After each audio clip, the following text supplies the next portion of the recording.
Isso é classificado como uma realidade não física. O que acontece é que essa fenda abre mais e mais e mais. Então você enxerga cada vez mais dessa realidade e a gente acha que está vendo realidades diferentes. Mas na verdade não são realidades muito diferentes, e sim uma visão muito mais ampla de uma única realidade enorme. Dá para acelerar isso fazendo alguma coisa? Dá sim. Você usa técnicas que fazem o sistema nervoso funcionar muito mais rápido que as outras técnicas por aí. Logo depois de fazer essa afirmação, Bentov desapareceu. Em 1979, Itzhak Bentov estava indo para o Japão para encontrar cientistas de ponta e contar que tinha desvendado o código da realidade. Mas o voo dele de Chicago para Los Angeles nunca chegou ao destino. Um avião caiu. Estranho, né? O cara que mapeou a arquitetura secreta da consciência morreu justo quando ia revelar seu segredo. Depois, partes do trabalho dele apareceram em arquivos da CIA, misturadas com uns projetos bem misteriosos. Hoje em dia, a física moderna até brinca com essa ideia através da teoria quântica. Mas Bentov não era só mais um físico mexendo em fórmulas. Ele viu o universo como um holograma gigante, onde cada pedacinho contém o todo. Pensa bem nisso. Se a mente da gente se conecta a um nível universal, então talvez morrer não seja o fim, e sim só trocar de canal. A alma é o repositório de informações que reunimos durante a vida. Bem, eu vou lhe dizer. Talvez devêssemos desenhar outro diagrama. Os corpos físicos estão aqui, outro corpo físico. E esse é Joe, e esse é Jim, e isso é Sarah, etc. Agora, claramente, este é o nível físico.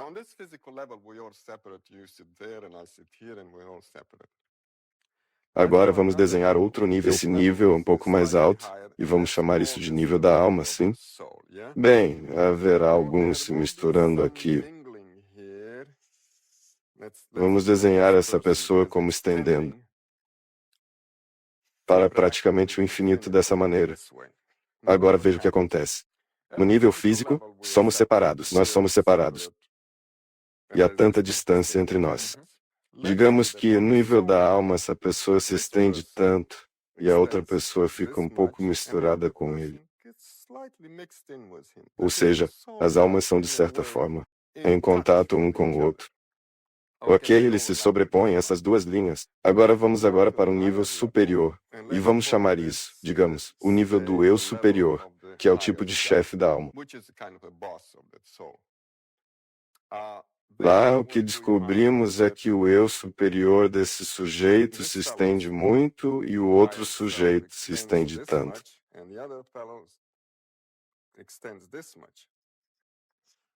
Há mais sobreposição entre eles. No nível mais alto, que é o alto nível espiritual, estamos basicamente sobrepondo completamente. Todo mundo está sobrepondo a todos os outros. Em outras palavras, tudo e todos estão por toda parte. Em outras palavras, nos tornamos onipresentes. Este é o estado de seres aperfeiçoados altamente espirituais, ou deuses que você pode chamar. Ok? E assim existimos em todos eles simultaneamente. Em tudo isso simultaneamente, mas não estamos cientes disso. Na sua opinião, então, quando nos vemos como entidades separadas, isso só é visto em um plano de realidade. E isso era só o começo para Bentov, porque ele não ficou só na mente. Ele também mapeou como o coração e o cérebro interagem de verdade com o cosmos. E os resultados? Chocantes. E dava para medir. É aí que a história fica ainda mais estranha. Bom, vamos dar um exemplo simples. Uma família sentada à mesa de jantar e vamos dizer que tem um menino lá de 15 ou 16 anos e ele olha para cima e de repente diz para a mãe dele: "Ei mãe, olha, a nossa avó morta tá de pé ali no canto." A mãe pega e olha em volta e diz não. E aí o psiquiatra diz: "Oh, meu jovem, você tá com problema." E aí ele faz uma prescrição de uma receita de Thorazin ou eletrochoque ou algo assim e em questão de 2 semanas o garoto tá de volta ao normal. Muito normal. Não vê mais nada. E aí o processo foi revertido. Isso é chamado de episódio psicótico ou surto esquizofrênico agudo ou algo assim. E o que você diria? Tem alguma chance do garoto ter realmente visto? Sim, o garoto deve ter uma grande chance de ter uma abertura espontânea dos seus sentidos. Isso é classificado como uma realidade não física. O sistema nervoso é aquilo que nos dá a imagem de nossas realidades. Que essa é nossa realidade, a realidade que você vê ao seu redor, as flores, as cadeiras, o microfone, a xícara de chá. Tudo isso é dado a nós pelos nossos sentidos. Nós não vemos a luz que está além do UV e além do infravermelho. Nós ouvimos apenas uma escala limitada de vibrações. Por exemplo, ouvimos entre 52 e 20 mil no máximo. Em outras palavras, todos os nossos sentidos são limitados. Então, o que acontece é que essa fenda se abre mais e mais e mais. Assim você vê cada vez mais dessa realidade. Mas assumimos que vemos realidades diferentes. Não são realidades muito diferentes, mas sim uma visão muito ampla e extensa de uma realidade muito grande. Depois de um monte de experimentos e observações, Bentov sacou que o batimento do nosso coração manda ondas pelo corpo até o cérebro. São movimentos minúsculos, medidos em milímetros, que criam oscilações, que batem certinho com o campo eletromagnético do nosso corpo. E o mais doido, essas oscilações batem com frequências encontradas na natureza, desde o átomo até o movimento dos planetas. Para ele, não era coincidência, era uma prova de que existe um ciclo de feedback cósmico. Itzhak Bentov, que escreveu Perseguindo o Pêndulo Selvagem, provavelmente uma das maiores obras que ele criou para que as pessoas pudessem entender o que é um campo de matriz holográfica ou um universo holográfico, para que você pudesse entender o sincronismo, para que você pudesse entender o campo eletrostático que envolve a Terra. Ele cunhou essas frases simples e doidas, essas explicações para as pessoas. Sabe, ele disse, nós todos somos uvas passas na gelatina. E se uma uva passa estiver vibrando numa frequência mais alta, numa amplitude mais forte, daqui a pouco todas as outras uvas passas na gelatina, vão começar a ressoar dessa maneira. E a única maneira que não iriam é se elas superarem a amplitude e aquela frequência. E se elas puderem fazer isso, elas podem ter uma interferência construtiva ou destrutiva de ondas. Daí elas podem superar a outra onda. Bentov via o coração como um oscilador de baixa frequência, produzindo ondas que saem do corpo e que poderiam interagir com o tal campo universal. Décadas depois, o Instituto HeartMath confirmou com estudos. O campo eletromagnético do coração se estende vários metros além do corpo e interfere com o cérebro, exatamente como Bentov já tinha dito. Para ele, meditar não era só relaxar, mas afinar o sistema coração-cérebro para entrar em sintonia com o universo. Se alinhado certinho, o corpo virava uma porta para experiências de percepção ampliada, onde tudo parece estar conectado. Não era misticismo, era um processo que podia ser repetido. E se isso for mesmo verdade, somos instrumentos super afinados. Só que ninguém ensina a gente a tocar. Mas isso era só o começo. Em 2003, surge um documento da CIA, um relatório de 29 páginas chamado Gateway Process. Esses documentos da CIA lançados que foram não classificados ou desclassificados por anos, as pessoas podem ficar online e conferir. Mas, basicamente, o que esses documentos mostram é o poder de fazer meditações de coerência da mente e do coração focadas em intenções específicas e em como isso pode expandir sua consciência. Mesmo afeta a realidade de uma maneira muito poderosa. É algo que revelou mais sobre o que a realidade poderia ser. E é algo que também realmente expandiu seu senso de como a realidade funciona e como podemos influenciar. O relatório parecia só mais um estudo militar sobre estados alterados de consciência. Mas no meio das palavras técnicas estava o que Bentov já tinha dito décadas antes: cérebro e corpo como sistemas oscilantes, consciência indo além do espaço e do tempo, e acesso a outras realidades através da sintonia. Mas por que a CIA se interessou? Segundo eles, aprendendo essas técnicas, dava até para espiar à distância, tipo ver lugares e eventos sem sair do lugar. Eles falavam também sobre projetar sua consciência para o passado, futuro, até para outros cantos do universo. Isso não era invenção de ficção científica, era considerado coisa séria, medida, registrada, levada a sério mesmo. E aí levanta uma questão sinistra. Se quem controla isso, controla a percepção, controla a realidade. E a CIA não queria perder esse poder de jeito nenhum. E o arquivo Gateway foi só uma peça do quebra-cabeça. Começando a fuçar, aparecem vários outros projetos secretos, cada um mais estranho do que o outro. Teve um experimento em que pessoas eram expostas a pulsos rítmicos quase imperceptíveis que mudavam as ondas cerebrais, deixando as pessoas mais influenciáveis sem elas nem perceberem. A ideia era, se você sincroniza o ritmo cerebral de alguém com o estado que você quer, dá para influenciar sem dizer nada. Outro método? Treinavam agentes para mandar mensagens secretas numa sala lotada, usando só microgestos e frequências de som escondidas no barulho. Essa é a chave. Controle de percepção não depende só de tecnologia. É entender os pontos cegos da mente humana e criar ambientes para explorar isso. E tem coisa ainda mais sinistra. Agentes selecionados foram treinados para separar sua consciência do fluxo sensorial normal, entrando em um estado de observação em que o tempo parecia distorcido e a memória era quase perfeita. Era tudo baseado no mesmo princípio do Bentov: ajustar as oscilações do corpo e escapar da visão comum da realidade. Só que agora, não para iluminar, mas para controlar. Para transformar percepção em arma, não é só mudar o que a pessoa vê, é reescrever a história na cabeça dela. E é aí que entra Hughes, ex-interrogador da Marinha dos Estados Unidos, que leva isso para o próximo nível. Basicamente, Aaron Hubbard fazia as pessoas lerem Alice no País das Maravilhas. A verbalização é muito confusa. E Hubbard escreveu sobre isso abertamente. Daí depois a CIA, sem nem dar créditos para ele, copiou quase palavra por palavra no manual de interrogatório deles. Sim, usar frases confusas ajuda a ser mais persuasivo.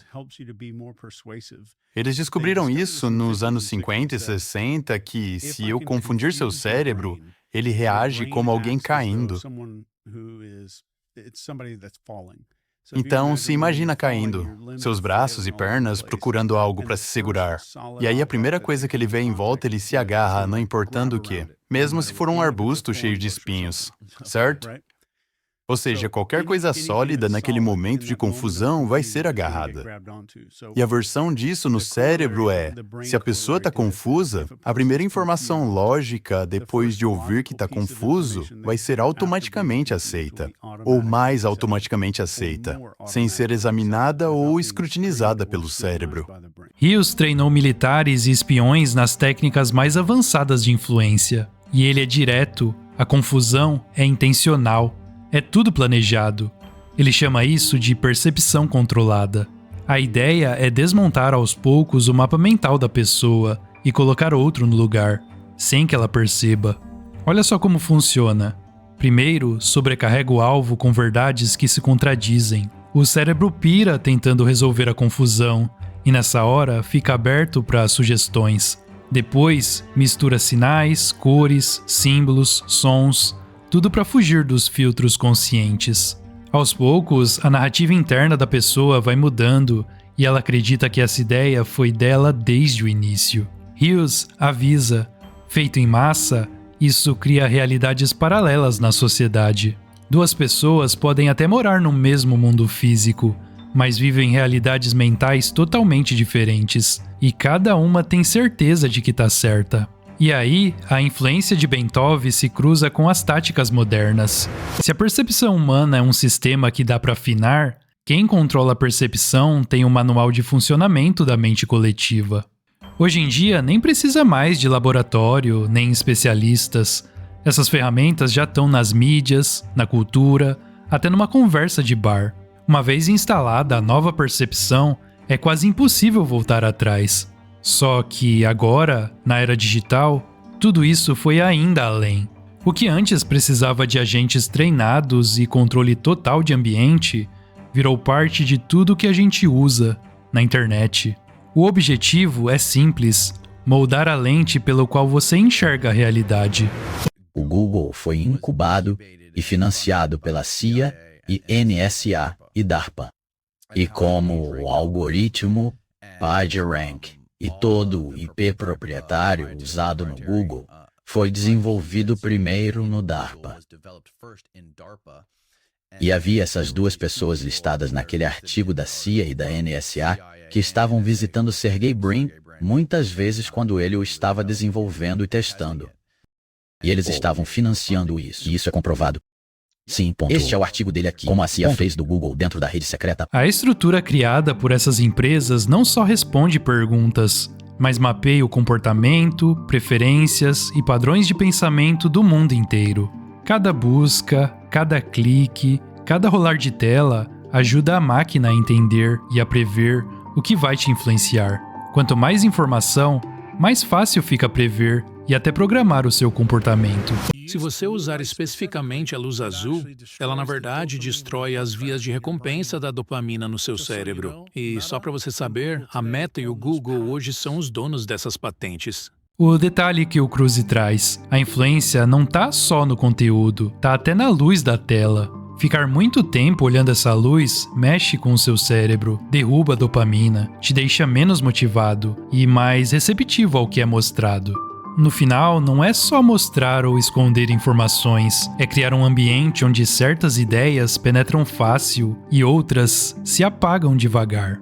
Mas para quem inventou essas técnicas, manipular nunca foi só sobre o presente. Eles foram além. Começaram a testar se dava para prever e até influenciar coisas antes mesmo de acontecerem. Os padrões de interação e fala das pessoas são extremamente preditivos de coisas como engajamento e conformidade. O padrão de mobilidade que você tem durante o dia, o padrão de como você comunica as pessoas, mesmo dos acelerômetros, como você se move, como você vê, as pessoas estão exibindo comportamentos que podem ser melhor descritos como comportamento de forrajamento. Comportamento biológico muito antigo, pelo qual as pessoas têm rotinas e depois se soltam nesse tipo de vinhetas exploratórias e depois voltam às suas rotinas. Agora a influência virou predição. Antes só dava para reagir ao que as pessoas faziam. Agora os algoritmos conseguem prever e influenciar opinião, consumo, até estresse social. Simplesmente mudando uma notificação aqui, reordenando uma lista de resultados de busca ali e pronto. Você já muda os resultados para um rumo desejado. Parece orgânico, mas é totalmente planejado. Seu cérebro não reage ao mundo. Usando a experiência passada, seu cérebro prevê e constrói sua experiência no mundo. A maneira como vemos emoções nos outros estão profundamente enraizadas nas previsões, certo? Então, para nós, parece que apenas olhamos para o rosto de alguém e acabamos de ler a emoção que existe em suas expressões faciais da maneira que leríamos palavras em uma página. Mas, na verdade, sob o capô, seu cérebro está prevendo. Está usando experiência passada com base em situações semelhantes para tentar fazer sentido. Esse é o verdadeiro ciclo. Os dados alimentam previsões. Essas previsões mudam o contexto. E o contexto redefine o que a sua mente acredita que é real. E o mais surreal, o próprio sistema de notícias, de entretenimento, vai rodando experimentos silenciosos em todo o mundo, mudando a percepção coletiva, parecendo algo natural, inevitável, como se fosse ideia própria de cada um. Com o tempo, o ciclo vai apertando. Cada clique, cada deslize de dedo ensina o sistema a ser mais preciso, mais sutil, quase impossível de perceber. Quando o ambiente é afinado direitinho, não precisa força nem proibição. A pessoa vai feliz para a direção que foi desenhada. E não precisa acertar todo mundo, só o bastante para mudar a direção inteira de uma sociedade. Mas, se dá para dobrar a realidade usando um ciclo de feedback, a pergunta não é só quem controla o agora, mas quem já escreveu seu próximo passo antes mesmo de você achar que tinha escolha. No final das contas, a pergunta que eu deixo para você é a seguinte: será que a gente realmente enxerga o mundo como ele é? ou só como querem que a gente veja? Deixa sua opinião aí nos comentários. Se gostou do vídeo, deixa o like e se inscreva no canal para não perder os próximos. E se você quiser saber mais sobre como somos controlados, recomendo assistir a série Mestres e Controladores, que revela como as mídias, os filmes e músicas são usados para moldar toda a percepção do mundo das pessoas desse mesmo jeito que foi explicado nesse vídeo de hoje. Vou deixar o link abaixo caso você queira se aprofundar. E se chegou recentemente no canal, vou deixar esses 2 vídeos na sequência para você assistir e continuar comigo no canal A Chave Mestra, o canal que te mostra o mundo com outros olhos. Muito obrigado e te vejo no próximo vídeo. Até mais!